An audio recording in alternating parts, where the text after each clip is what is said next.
गांव के छोटे से कोने में रहने वाला अर्जुन एक मेहनती और दयालु लड़का था। उसकी मां ने उसे अपने जीवन की आखिरी सांस तक पढ़ाया और समझाया कि जिंदगी में मेहनत ही सबसे बड़ा धर्म है। अर्जुन का सपना था कि वह शहर जाकर एक बड़ा आदमी बने और अपनी मां की सभी इच्छाएं पूरी करे। एक दिन अर्जुन को शहर में नौकरी का मौका मिला। उसने अपनी मां से वादा किया कि वह जल्द ही लौटेगा और उनके लिए एक नया घर बनाएगा। उसकी मां ने उसे आशीर्वाद दिया, लेकिन अंदर ही अंदर उनके दिल में एक अजीब सा डर था। शहर में अर्जुन ने दिन रात मेहनत की और अपनी नौकरी में सफलता हासिल की, लेकिन समय बीतता गया और वह अपनी मां से मिलने गांव नहीं लौट पाया। वह पैसे भेजता रहा, पर मां के पास केवल उनका अकेलापन और बेटे का इंतजार था। एक दिन अर्जुन के पास गांव से एक पत्र आया।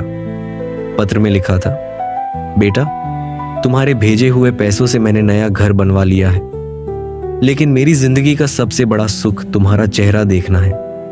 अगर तुम्हारे पास समय हो तो आ जाना, शायद अब मेरे पास बहुत समय नहीं बचा।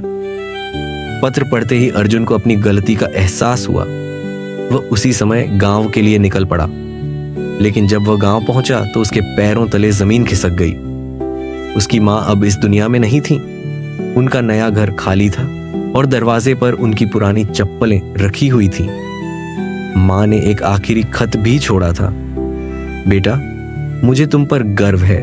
तुमने मेरा सपना पूरा किया, लेकिन तुम्हारे बिना यह सब अधूरा लगता है।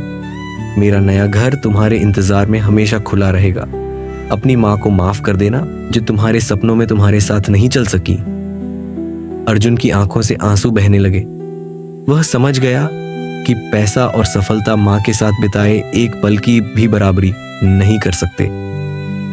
उस दिन अर्जुन ने अपनी मां की याद में उसी घर में रहने का फैसला किया और दूसरों की मदद करने में अपना जीवन समर्पित कर दिया। सीख, समय और प्यार का मूल्य सबसे अधिक होता है। अपनों को समय पर प्यार और सम्मान देना सबसे बड़ी उपलब्धि है।